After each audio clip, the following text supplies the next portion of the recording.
Hello, everyone, and welcome to today's AHM CORE. First, I just want to apologize. I know we're a minute or so behind the 7 o'clock hour, a little bit of technical stuff on my side. So I do apologize for that, which just want to welcome you guys here. I have Scott on already, as you can see. So, hello, everyone. Yeah. Welcome to how you doing, Scott? I'm doing fine, Steve. There we go. Every week it opens up my YouTube page, so I hear myself about 20 seconds after I start talking. So Scott, good to see you this morning. I've gotten a text from a few guys. I am good, and we just got started this morning. So Scott, I noticed that on your screen it shows the build order display, so you might take that down. I don't see that, Steve. All I see is my screen with the presentation.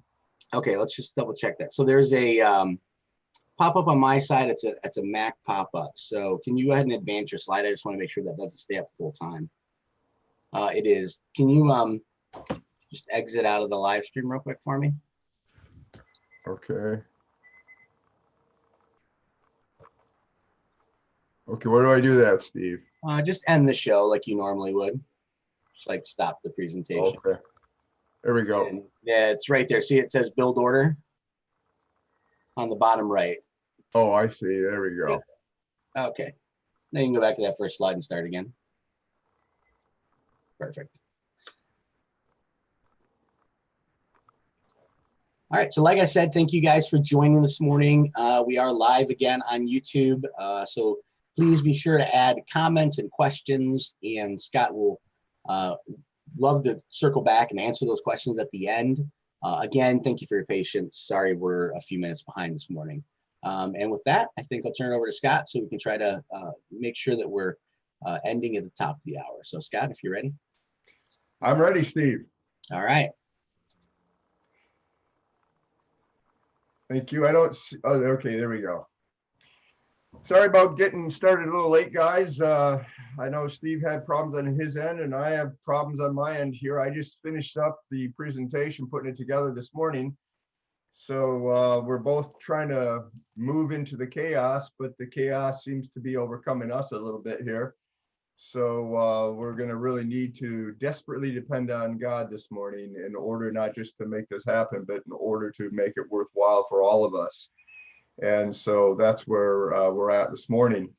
I want to get started this morning just by saying we have the books that are available at our office now. They came in sometime this week, and if you would like to pick up one, you can call our office, Kelly at our office, and you can get with her and decide how you're going to get that, whether you're going to come to the office or whether she'll mail it to you, but you need to call her and take care of that. I just want to thank the board because it was really their idea and their desire, and they were the ones that made all this happen. So especially Nick and Ken, we want to thank those guys for making this happen. Well, let's get started again. What we're doing here is we've been talking about AHM CORE, and our purpose for this teaching is to call us as men back to life as it's centered in God.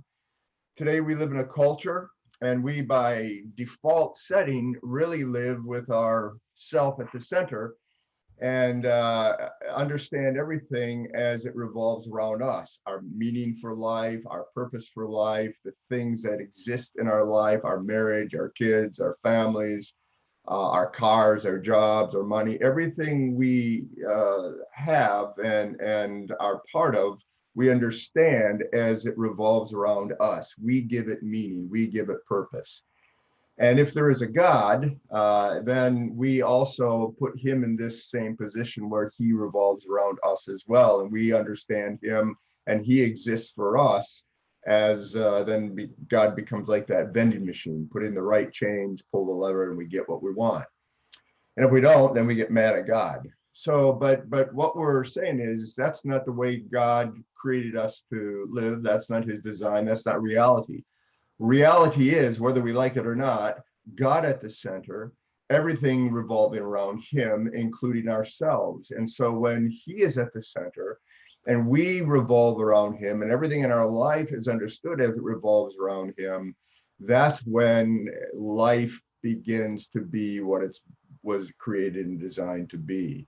And so that's our purpose, to call us back to a life centered in God. Now, this series consisted of two parts. Part one, weeks 1 through 3, we looked at our purpose as men, and we saw that we are dependent creatures created for God's glory. In other words, another way to put it, we were made to worship.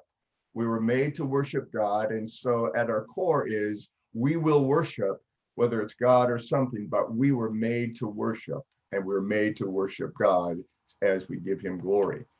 Part 2 is weeks 4 through 6, which we're finishing up today, our mission as men. And we've been seeing here that men are male image bearers designed to reflect God's power. And so while we were made to worship, we are also built specifically as men to bless. We were built to bless. We use our power not for ourselves, but for the sake of others. Now, as we are finishing up part 2, remember in week 4, we looked at the design of the masculine soul. If we're going to understand what our mission is, we have to understand how we have been designed for that mission. And we saw that we are built to bless. That's how God formed us and shaped us. But we then saw last week, week 5, the state of the masculine soul. Even though we were built to bless by moving into the chaos, we don't do that real well. So why is it? We saw that men are confused and afraid, and we are confused and afraid because of the legacy of Adam. And then what we want to begin to ask today, is there hope for the masculine soul? Is there hope for the masculine soul? And what we're going to see here today is that men can be restored to make a difference. And so as we get started here, focusing on hope, first I want to ask the question, why hope? Why is hope something that you and I need as men? And you don't have to go very far in answering that question, because the question is, we need hope because of life's reality. And what is life's reality? Well, life's reality comes through the legacy of Adam, which we saw last time, and that's this. As men, we are all born into a broken and hostile world where nothing works. And not only is the world broken, but we are broken and we are fallen as men. And as a result, we lack the power to subdue its chaos and bring order and beauty and life to our world. And that's important because that's how we were designed, and that's what we desire to do. But because the world works against us and because we're fallen, we are unable to accomplish that mission. We were designed to do it, we can't, and even though we can't, there's still something in us that desires it. And that produces, as a result, exhaustion and shame. Exhaustion, I'm trying, and I can't. And shame, because I can't. I should be able to, and I can't. And that exhaustion and shame is expressed in men through anger and withdrawal. Well, you can be angry and you can be isolated and exhausted and feel the shame very long before you need to seek relief. And so, as we talked last time, men will seek relief through bad movement and bad passions, which only works to create more chaos and pressure, exhaustion, and shame and anger.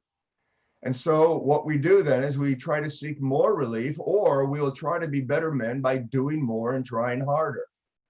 And what that does is that just creates more chaos, pressure, exhaustion, shame, and anger, which in turn, we seek relief and we try to be better men. And so you see the cycle that the hopeless cycle that we are live in as men today because of life's reality. So that's why we need hope. But what is our hope? Well, the hope that we're going to be talking about today is this. Men can be restored to make a difference. You and I as men can be restored to make a difference. Now, two words here, restored, and then the idea of making a difference. First of all, restored. When we're talking about restored, what we're talking about is we can be restored to our original design as male image bearers that uniquely reflect the life-giving power of God. We can be restored to that. That's our hope. And when we're restored to that, it's not just so that we can feel good about ourselves, it's so that we can accomplish our mission, which is making a difference. We were built to bless. And what's the difference?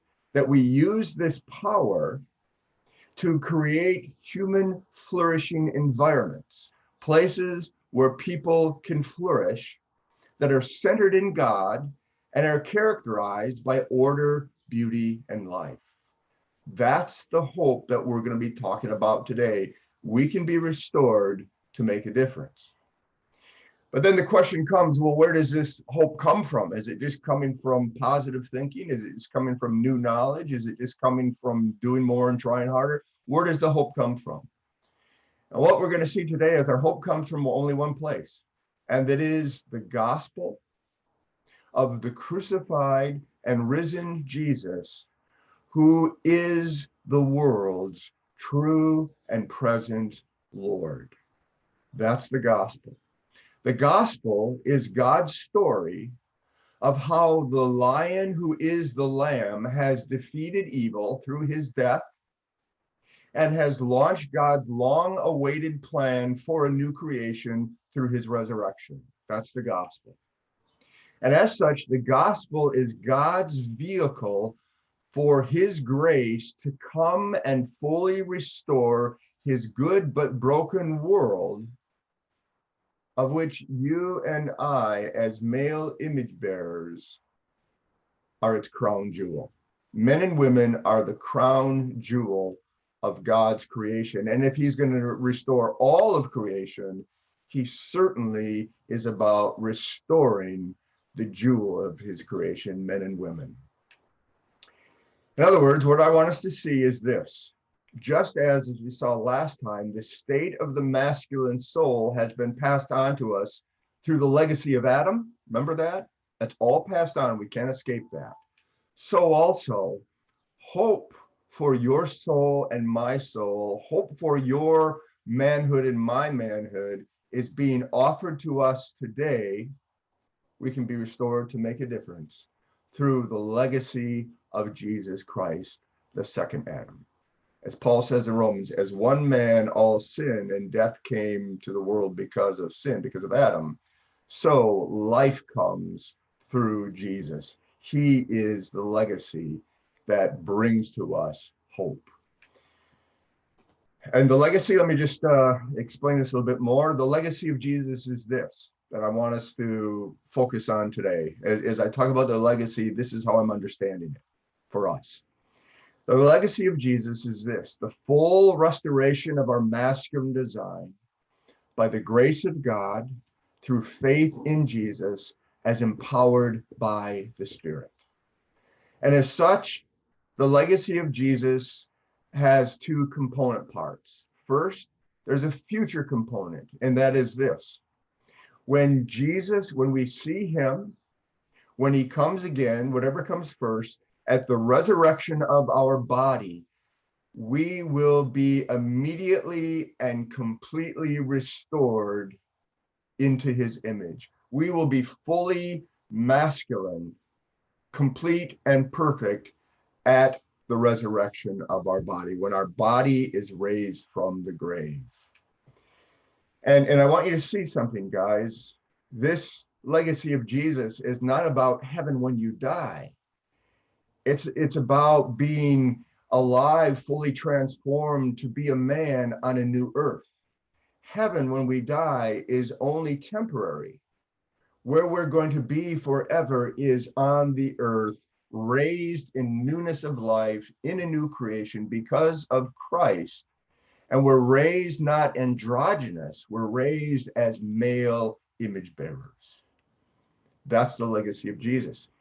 But there's a present component. While the future component is immediate and complete restorative reality, this present component, what we experience today, is a progressive, present component is a progressive, incomplete process of restoration.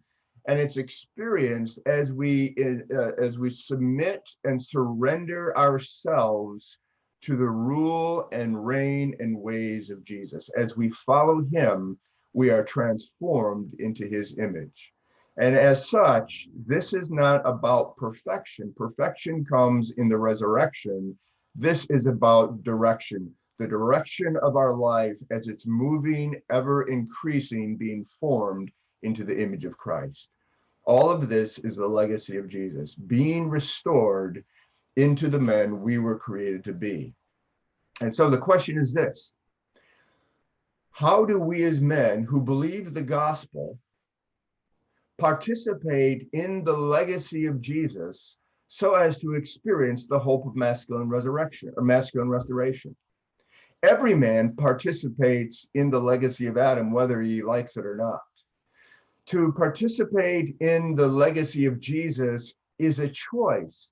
It's an offer God makes to us that we have to embrace, that we have to receive. So if that's the case, how do we participate? 5 thoughts I want to share as we close this series today. First, we participate in Jesus' legacy by embracing a paradox. Listen to what 2 Corinthians 3:5 says. Not that we are adequate in ourselves, but our adequacy comes from God. Not that we are adequate from ourselves, but our adequacy comes from God. Now, notice the reality Paul is assuming here. In a sense, he's saying because of Adam's legacy, no man is adequate to subdue his world. No man is adequate to do what he has been called to do. No man is adequate to accomplish his mission. That's the reality of life. However, there's a paradox. Embracing our inadequacy will make us adequate when coupled with dependency on God. Notice he says we're not adequate in ourselves, but we can be adequate, not in ourselves, but when we depend on God. That's the paradox. In other words, our adequacy comes from God, and when we try to prove our adequacy, remember the way of Cain?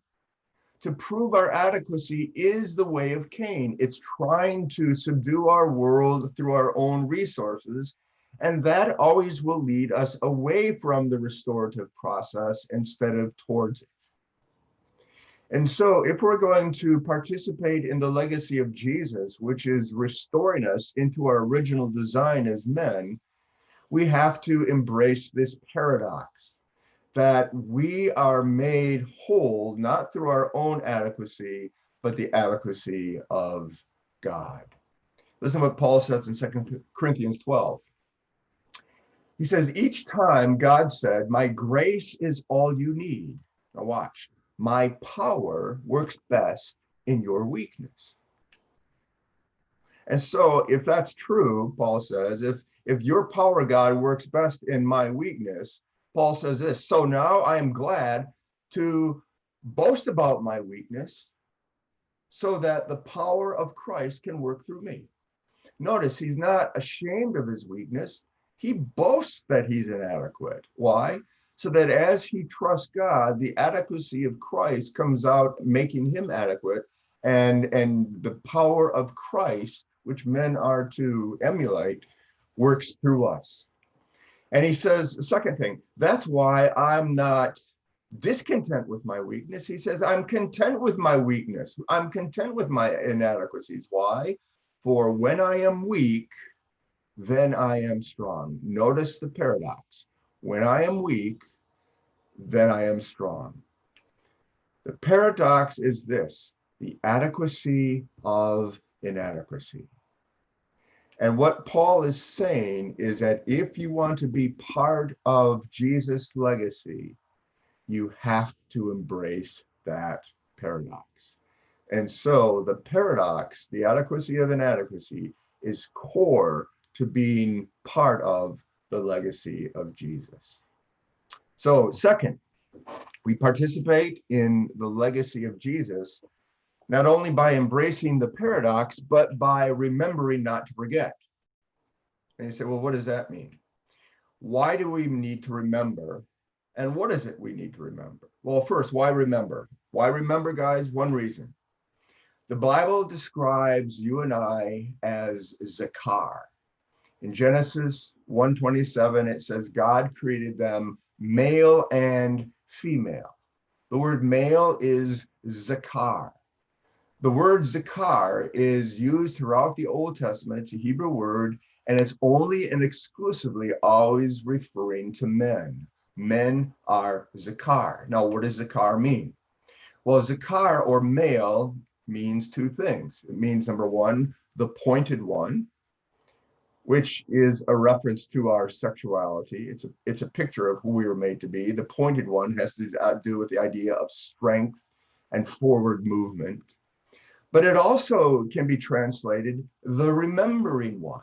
And I think the word is used here to refer to both. We are both the pointed ones and the remembering ones. Now, something about the idea of remembering. What is it we are to remember? What is this remembering about? Is it remembering, my car keys or where I parked my car in the parking lot? Well, remembering the word Zakar has to do with the idea of passing on something important so that it remains socially central. As a remembering one, men were made to pass on something really important so that in the family or in the community or in the world, that thing would be central. You wouldn't forget it. And so if that's the case, what is it that we're to remember? Again, is it where we put our car keys? Is it where we parked our car, or is it something else? Well, two things. Men are called to remember the place of God's centrality in our lives, in our world. In Genesis 2:17, it was the Zakar that was given the prohibition. You can eat of anything in the garden, but this one tree you can't eat. In the day you eat of that, you shall surely die. That was given to the man. And we know that only to the man because the woman wasn't created yet. It was therefore the man's job to remember that prohibition and to pass it on to the woman, to his family, to his community, to his world. And in that sense, it's about obedience. This is what God has done, and this is what God calls us to do. But secondly, remembering also involves the movement of God's story that shapes all of life. Deuteronomy 6 calls us to tell the next generation about all what God has done so that it affects our lives today. And this, while the place of God's centrality is about obedience to God, the movement of God's story that shapes all of life is about faith in God. When we look back and we see God working in the past, that gives us faith to believe that he is working in the present in ways that we cannot see or understand. Now, the place of God and the movement of God all turn into a message which is about God can be trusted with our obedience in the present, since he proved himself trustworthy by his actions in the past. That's the message that the place of God's centrality and the movement of God's story produces. God can be trusted with our obedience in the present because he proved his trustworthiness by his actions in the past. And guys, that then becomes the message that we are to pass on. That is what is most important, that Zakars were created as the remembering ones to pass on, so that message is central to all our world.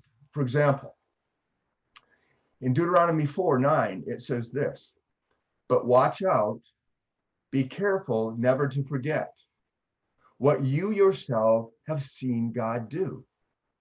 Watch out, don't forget, remember what God has done, his actions, his story, how it's been shaping your life and your ancestors' lives. And then he says this, do not let these memories escape from your mind as long as you live. Why? Because it's our job as the remembering ones, as Zakar, what we've been created and designed to do, to pass those memories on to your children and your grandchildren. Guys, this is what God calls the remembering ones to never forget. The memory of God's story and the passing on of God's story. That's what we've been called to remember. The problem with men, though, is what? Ever since the time of Adam, we have chosen to forget. Not only have we chosen to forget, but we choose specifically to forget God. First, Adam. Adam chose to forget God's prohibition, and he ate the fruit, right? Cain, we saw last time in Genesis 4, he chose to forget God's pronouncement and he built a city. Abraham chose to forget God's promise when God promised to Abraham that he would have a son, and he produced an Ishmael. He didn't have it from his wife Sarah, he had it from his handmaiden Hagar. Second, guys, I need to shut the window. The wind chimes are blowing outside. Third, or fourth, remember that David chose to forget God's power, and he created this census because he wanted to determine what his own power was, and remember that Israel suffered as a result of that. Solomon chose to forget God's place in the temple, in the culture, in the kingdom, as he allowed for idolatry to come into the kingdom and even into the temple. In other words, the problem with us as men is that we have chosen to forget God. Now, let me show you how this forgetting works. When you and I choose to fulfill a legitimate desire in an illegitimate or improper way, for us to do that, we must in that moment choose to forget God. For example, a man cannot enjoy porn while remembering God, right? You can't be remembering God and enjoying porn. You can be doing porn and remembering God, and you won't enjoy it very much, right? But we cannot enjoy porn while remembering God. Neither can we ignore injustice as it's staring us in the face while remembering God. Neither can we abuse power while remembering God. A man cannot hold a grudge while remembering God. Now, each one of these, the enjoyment of porn is about a legitimate longing for connection. The ignoring of injustice is a legitimate longing for shalom. The abuse of power is a legitimate desire to feel powerful, to feel like you make a difference as a man. And the holding of a grudge is a legitimate desire for justice, for vengeance. And God says, mine is the job to bring vengeance. Our job is to love. And so each of these have a legitimate desire, but they are being fulfilled in an illegitimate way. And my point is this: you can't do that without choosing to forget God. Put another way, the choice to sin is always preceded by the choice to forget God. Now, what does forgetting do? Well, because you and I are Zakar, we are the remembering ones. When we choose to forget God's glory and God's centrality, Romans 1:18 through 32 tells us that our masculinity will suffer corruption. It will suffer degradation. There's a downward spiral of corruption. And the point is this: we cannot image God if we choose to forget God. We were designed to image God, but when we choose to forget God, we cannot image him. And when we don't image God, we will always image something less than God. We are mirrors. We are reflectors. We were made to reflect God, but when God is no longer there, a mirror will always reflect something. The mirror will reflect you, or it will reflect whatever it's pointed at. That's what you and I will do. And when God isn't in our purview, we will reflect whatever we are looking at. And to image something less than God will always leave a man hollow and empty. Jeremiah 2 says, they worshiped the emptiness of idols and became empty themselves. When we forget God, we become less than masculine. We become sub-masculine. And so if forgetting God corrupts our masculinity, it degrades, it demeans our masculinity, what will choosing to remember God do for us? Two things. First of all, it will connect us to the image our masculinity is designed to reflect, right? Think with me about the moon. The moon has no light in and of itself, but the moon gives light. When does the moon give light? When it is in connection, direct connection with the sun. The sun gives the light and the moon is a reflection of the light. And when there are clouds in the way or whatever it might be, the moon has no light. And just as the moon is designed to reflect the sun, so you and I, guys, are designed to reflect the masculine light of God. And when we are connected to God, we will reflect it. When we're not connected, we can't reflect it.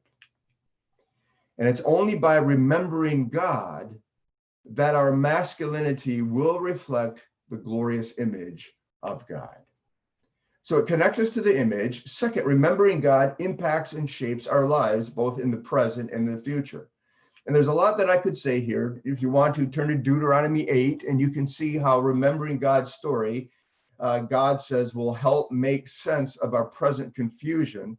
As you look at our confusion in the present, when you look back and you see God's movement, you have a sense of that God, where God might be moving, the direction God is going. So it helps make sense of our present confusion.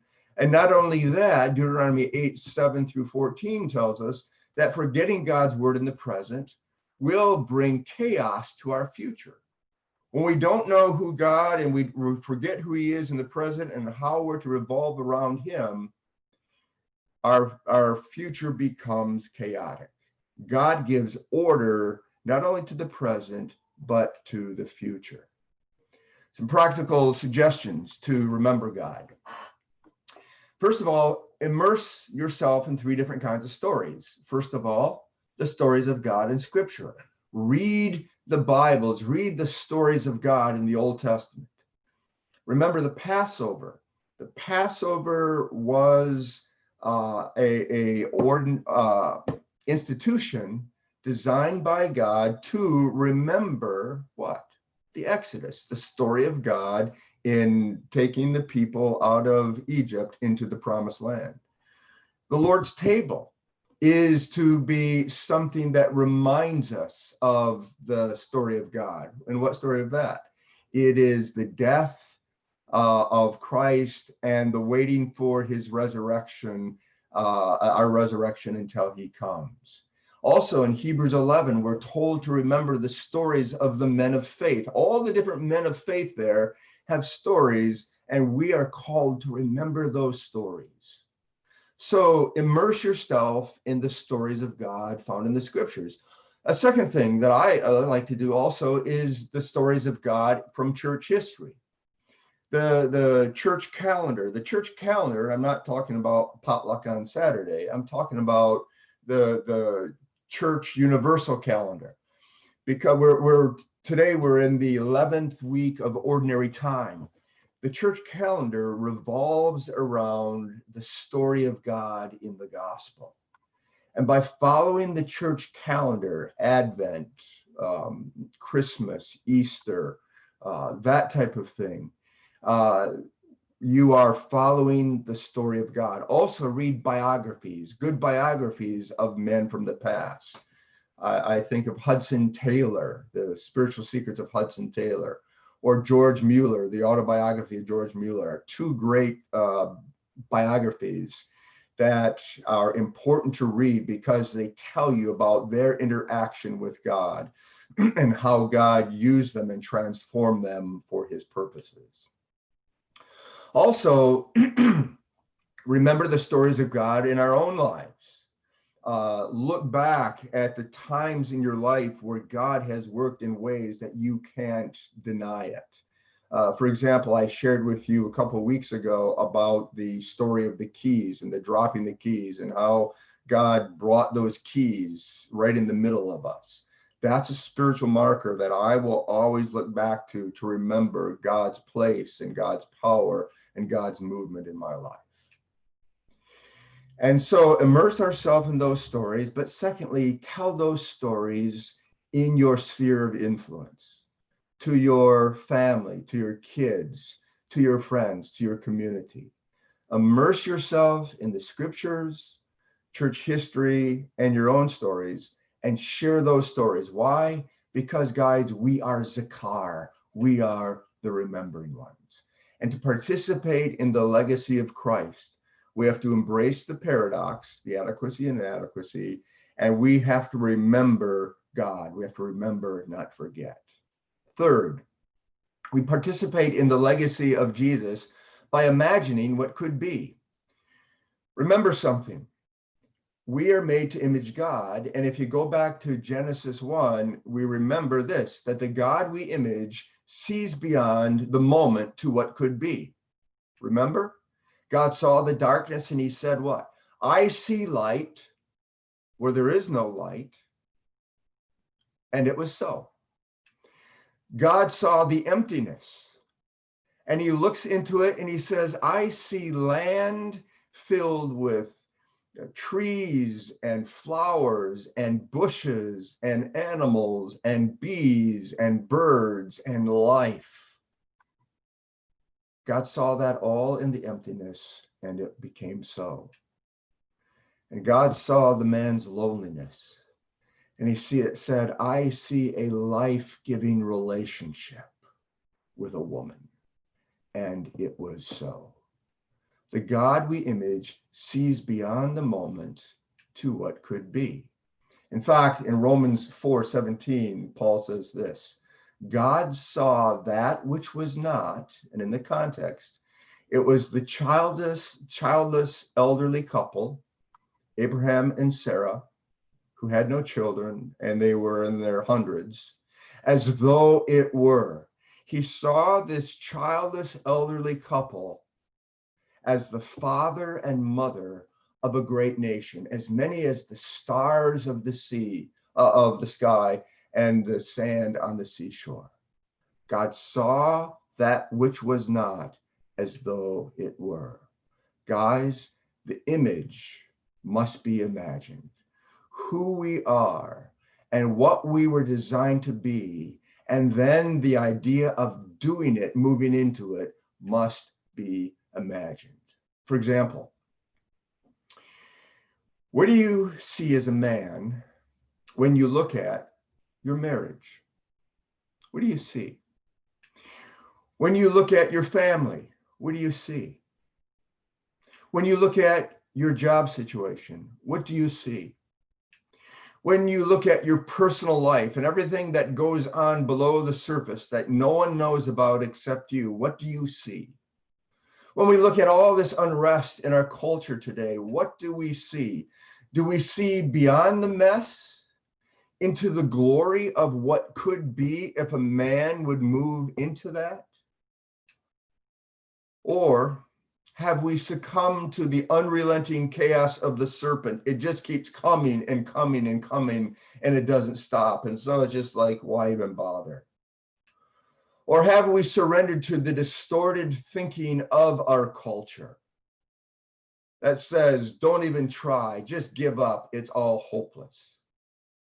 In fact, there are two distorted forms of thinking that our culture really promotes today, that is running rampant in our culture, that has not only out on the outside, but it has entered into the church, into our own lives as men. And it's this: catastrophizing, which is focusing on the worst possible outcome and seeing it as most likely. And you see this everywhere. For example, if we don't stop global warming, we're all going to be dead in 10 years. That's catastrophizing. If I lose my job, I'm not going to get another, and then I'm going to be homeless. That's catastrophizing. That is being promoted today in our culture. And not only catastrophizing, but negative filtering, which is focusing on only the negatives to neglect of the positives. For example, what happened to George Floyd just proves that all cops are bad. What happened to this person means that their whole family is awful. I had a bad experience in this church, and so that whole church is bad. I had 99 thumbs up, but 1 thumbs down, and that means my whole presentation was bad. That's negative filtering. And what I'm saying is that catastrophizing and negative filtering is part of the air we breathe today. And as a result, it creates fear and anxiety that prevents us from seeing beyond the mess to imagine what we could be and what we could do. We've succumbed to the serpent's constant bombarding of chaos, and we've surrendered to these 2 forms of distorted thinking. And guys, this will produce a hopelessness and a cynicism in us as men. And what I'm saying is, if we're going to participate in the legacy of Jesus, we have to be like the God who made us, who sees beyond the mess into what could be. Fourth, we participate in the legacy of Jesus by living with a passion for justice and mercy. Micah 6:8 says this, "And what does the Lord require of you, O man, but to do justice and to love mercy and to walk humbly with your God?" Now notice, this in essence is a description of a warrior poet. We talked about that in week 4.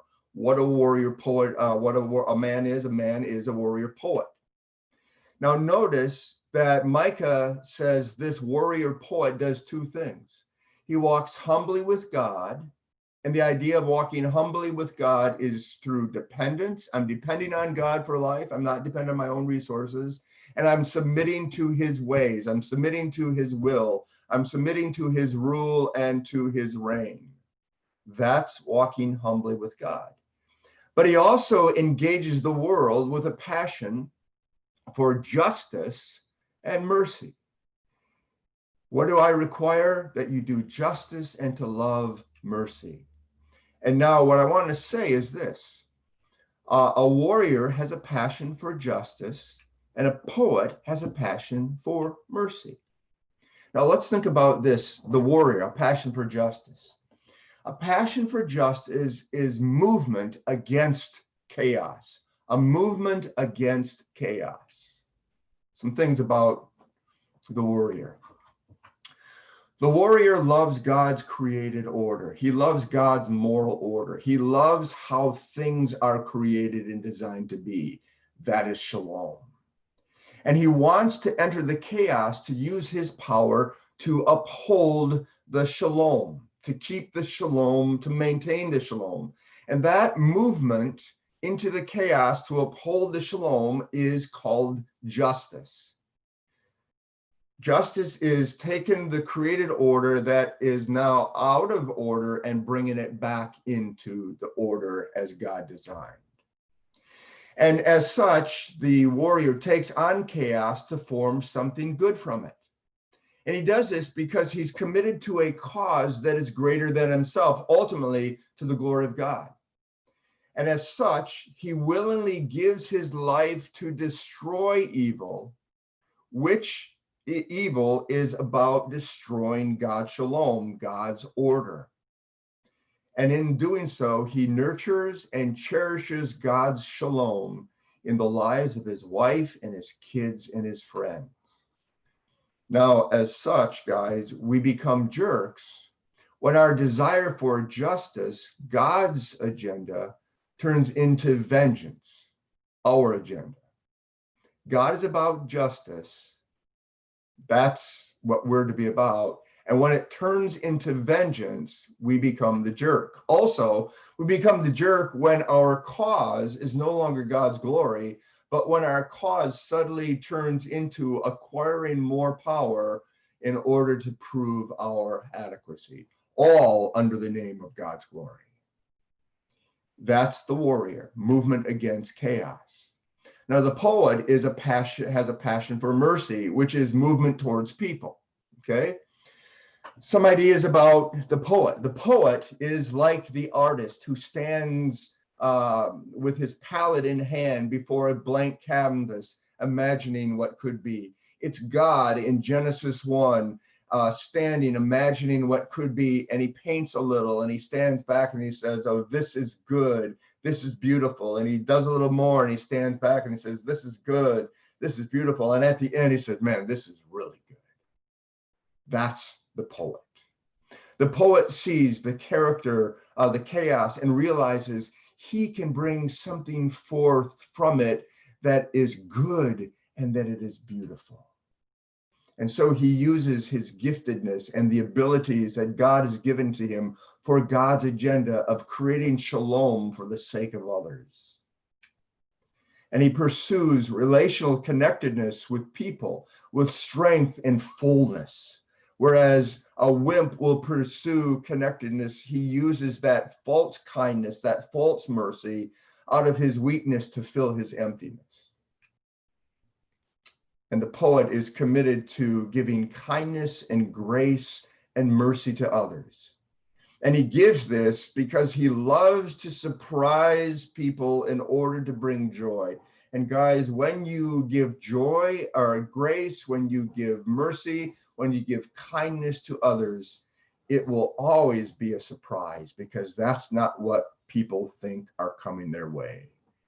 And when they are surprised, it is going to fill their hearts with joy. The poet has a passion for mercy, and as such, he moves towards people. And so, participating in the legacy of Jesus, we have to embrace the paradox. We have to remember God. We have to imagine what could be. We have to have a passion for justice and mercy. And finally, we participate in the legacy of Jesus by becoming part of a community of men. Passage we all hear when it comes to this idea of the community of men, Proverbs 27:17, as iron sharpens iron, so one man sharpens another. So that's about community, but why do we need community as men? Well, because Genesis 2 tells us that to be alone as a man is not a good thing. Why? Because it weakens men. When men are alone, it weakens them.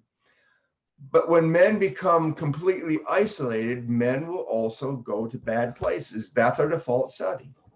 And when men go to bad places, they not only are weakened, but they're ultimately destroyed. Isolation destroys men. And so why do we need community? Well, because of the truth, and that's this: masculinity begets masculinity. When you are around men, there's something that the group of men, the community of men, the combined strength of men begins to reflect and begins to radiate, and you reflect it back, you bring it in, and it strengthens us as men. And so you say, well, how does community strengthen us? A good community will strengthen us because a good community of men is a place where you and I can feel heard without being shamed, judged, excused, or fixed. Guys, there's something in us that we all long to feel heard. There's something in all human beings that all long to feel heard. And the problem with life is that all of us go through life never feeling really heard. When we share things, we'll feel judged. When we say things that's going on the inside, we feel shamed or we feel placated. Well, we're just giving excuses. Well, you just did that because of this, so don't worry about it. Or we're fixed. You know, you go to a group of men and the first thing you share something, the first thing they do is they want to fix you. Guys, we don't want to be fixed. We don't want to be shamed. We don't want to be excused. We just want to feel heard. And a good community of men will be a place where we feel heard. And because we feel heard, it will also then be a place where we no longer feel we have to hide our secrets and our failures. And it's those secrets and those failures that we hide that ultimately isolate us and they separate us. And so when we don't have to hide those because we can feel heard without feeling shamed and judged or excused or fixed, we will have a tendency to be more honest and more real. And at that sense, we will become liberated to honestly face not only the world around us, but who I am on the inside, who I really am, and not who I pretend to be. And when I become liberated to honestly face myself, it is then and only then that I and you and we will be able to grasp the love that God has for us. And it's that love that God has for us, that he really loves me as I am, that is the first step to change. It's the first step to embracing the paradox of inadequacy and inadequacy, of remembering God, of imagining what could be, of being that warrior poet, having a passion for justice and mercy. And so a good community of men will be a place where you feel heard, you don't have to hide, you feel liberated to face who you really are, which opens the door to grasping God's love and mercy and grace. Now, there's a footnote to this, and that's this. Not all men's communities are created equal, are they? Not every community of men is a good community of men. And so when you're looking for a good community, there are 4 characteristics to look for. Number 1, it will be a community of men where men walk alongside each other. And the message is this: you're not alone. You're not alone in this world that's constantly fighting against you, and it's hostile, and you don't feel like you have what it takes, because you don't. You're not alone. Guys, that's a caring community. Second characteristic is this: men who honestly engage each other. You are fully known. We know who you are. We hear who you are. We're not trying to fix you. We're not shaming you. And a community like that will not only be a caring community, it'll be a curious community. They're asking questions to get you, to know you, to understand you.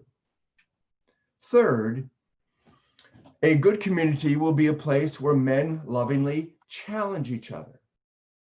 As they get to know you, they won't fix you, but they will require you to be a man. We're not going to let you be a boy. We're not going to let you just be a man who lives with bad passions and bad movement. We love you enough to require you to be not only who you were created to be, but deep on the inside, who you desire to be. And so it will be an accountable community. Accountable to living out your design as a man. And lastly, it will be a community where men faithfully continue with each other. You will have disagreements, you have conflicts, but we won't be rejected. We're going to work this out no matter what. And that then becomes a secure community. Guys, we need community. Masculinity begets masculinity. But we need to be in a good community, because a bad community can do just the opposite. We need a community that's caring, that's curious, that's accountable, and that's secure. And so, bringing this all together, what have we learned? Well, AHM CORE has been about men. We've talked about our purpose. Our purpose is we're made for worship. We're made to glorify God. And when we glorify God, remember Psalm 16, he gives us joy. We have a design as men. It's a unique and specific design. And that is, we were built to bless. And we built to bless because we are created to reflect the life-giving power of God that moves into the world, that creates order and beauty in life, a place where relationships and people can flourish. But we have a problem with that because of the state of our masculinity, the state of our soul, our masculine soul. We are confused and afraid. And the reason we're confused and afraid is because of the legacy of Adam that has been passed on to us. It's a world that's broken and doesn't work, and we are not enough to fix it, change it, and be what we were called to be. And so we're confused and afraid. But guys, there's hope. And the hope is that we can be restored into the men we are created to be, to make a difference in this world through the exercise of power to create that environment of goodness and blessedness. And that will happen as we begin to participate in the legacy of Jesus. And to do that, we have to embrace the paradox, the adequacy and inadequacy. We have to remember God, choosing not to forget. We have to imagine what could be. The image must be imagined. We have to have a passion for justice and mercy. We have to be that warrior and poet. And we have to be part of a good community of men, which is because it's only in masculinity that we become masculine. Masculinity begets masculinity. Some concluding thoughts as we close. Just real quickly. Guys, we'll never be the man in this world that we must be. If we're going to be that man, we have to realize that we're never going to escape the world this side of the new creation, the chaos of the world. There's always going to be thorns and thistles. It's always going to be frustrating and scary and futile. Life is broken, and it will never get unbroken until Jesus comes. You can't escape that reality. And so rather than trying to escape it, we have to begin to embrace it as God's means of calling us back to himself. We are typically sheep that go astray. We have this allergy that we've received from Adam that also moves away from God. And so God allows the chaos so that we get so frustrated that we can't work, so that we're ultimately come back to him. And so accept the Father's invitation to stop our city building and, like the prodigal, return from our pig pen back to our home with our Father. That's God's invitation. And then ask God to use the chaos of your life. What is your chaos right now? What are you going through? What's the thing that's most dark, that's most confusing, that's most uncomfortable, whatever that is? Ask God to make that the context that he will use for your transformation as a man, so that in your weakness, you might become adequate by displaying and experiencing the power of God. God disrupts to restore and to make new. Well, I hope this has been a helpful series for you as a man, who you are and what you're for. And again, it's my privilege to share this with you. And I want to thank you for joining us, especially Steve. I want to thank you for all the work that you've put into us, into this to get it going. And with that, I'll turn it back to Steve. All right, thank you, Scott. Just two quick announcements, let's call them, or points of reminder for everyone watching, and then we'll get to some questions. And the first one is the AHM CORE teaching manual, which I'm extremely excited about. My men's group, our Coram Deo group, is extremely excited about. We will be using this in our group, is available. They're just asking you to reach out to the AHM office. You can find the information on the website about how to reach them. They are at the office, and they'll let you know how much they cost, where to pick them up, all that kind of detail, but very excited about that.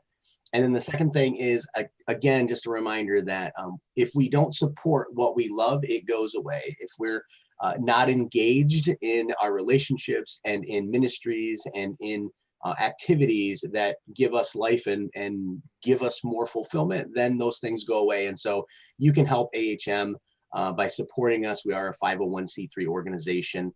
You can give online, or you can always just email and ask if there's other ways to give, and AHM will obviously be able to use that to stay the course and continue to help men in this confusing and chaotic world. As Scott mentioned this morning, Scott and I are both wrestling the chaos this morning. So I'm extremely grateful for AHM, for my Coram Deo group, and the opportunity to become a better man day to day. And so with that, there are a few questions, a few things that popped up, Scott, on the thread here. So let me just kind of scroll back.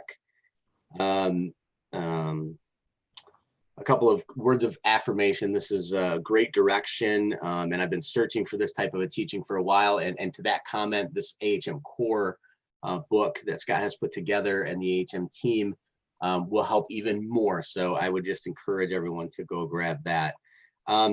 Living as I'm going to try to read this one. Living as the remembering one, a strong Zakar in a chaotic moment, and a presented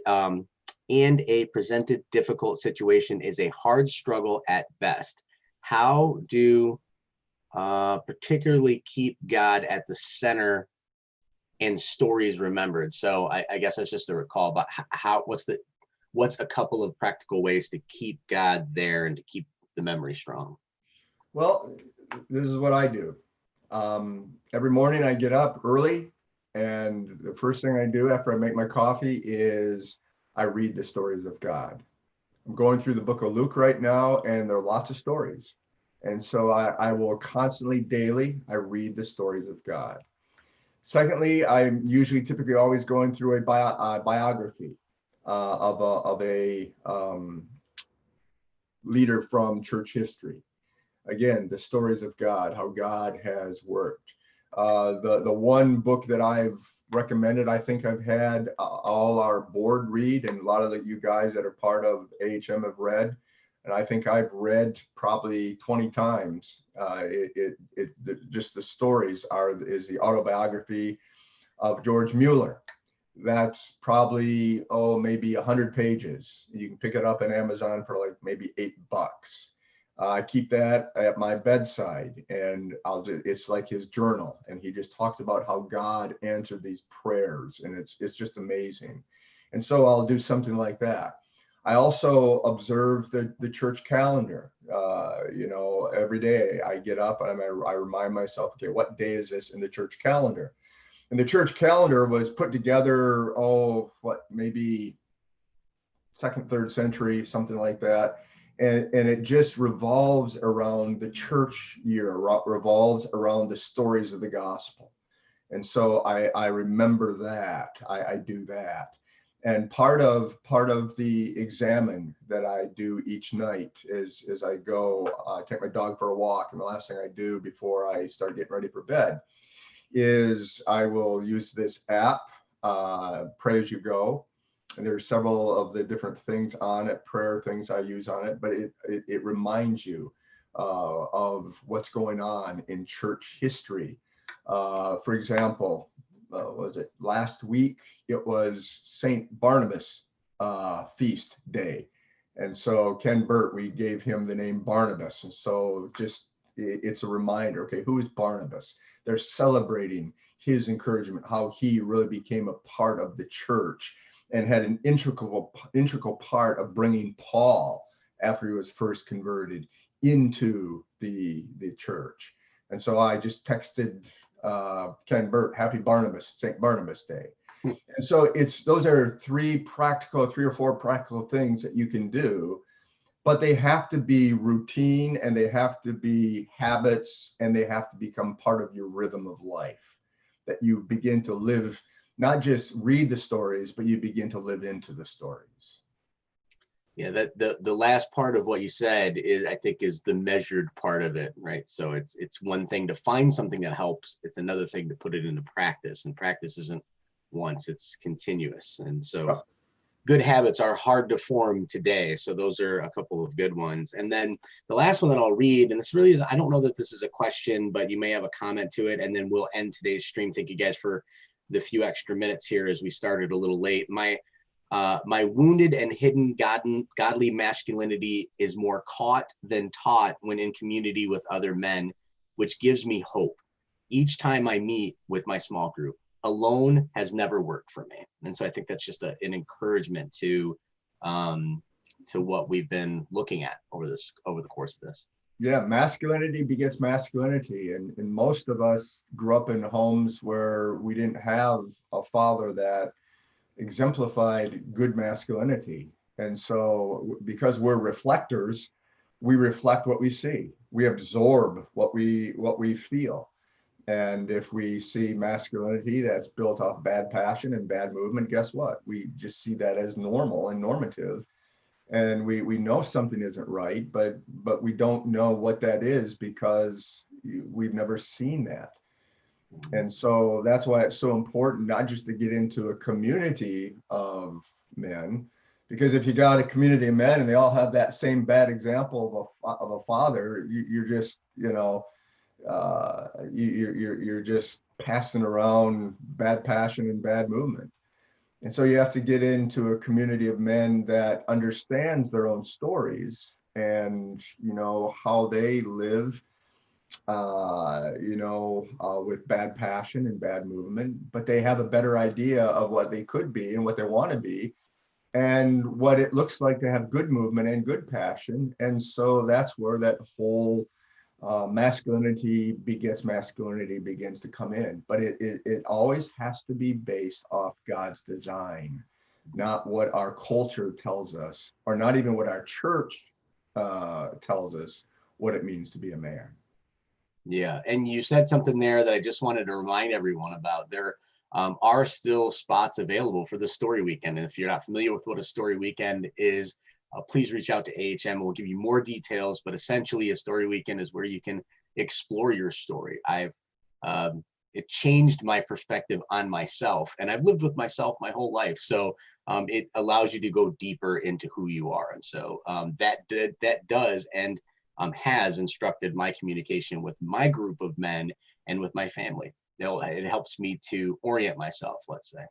Yeah, and one final thing, Steve, not only a story weekend, but if you are you're not in a community of men, or in a community of men that you're not sure about, you don't think it's what you want, you can always contact our office, and Kelly will get you connected to Randy Arwine, and he will get you in one of the Coram Deo groups that we have. They're not perfect, none of them are, but we are moving in a good direction with them. And we have an understanding of what masculinity was designed to be. All right, with that, there's no other questions. So I'm going to roll an end clip, and that will conclude this series of AHM CORE. Thank you guys for joining us each week, and be sure to go and rewatch them as you need, and share them out on your social platforms and help other men as you can. Is there any other closing thoughts before I share the video here? No, just thank you so much, Steve, for all your help. We couldn't have done it without you. Yeah, my pleasure. I'm grateful to be trusted with the project. So let me go ahead and share this, and then we'll end today's AHM Connect. Thank you, guys. Well, actually, let me share my audio. We do this to help close out correctly on YouTube. There we go.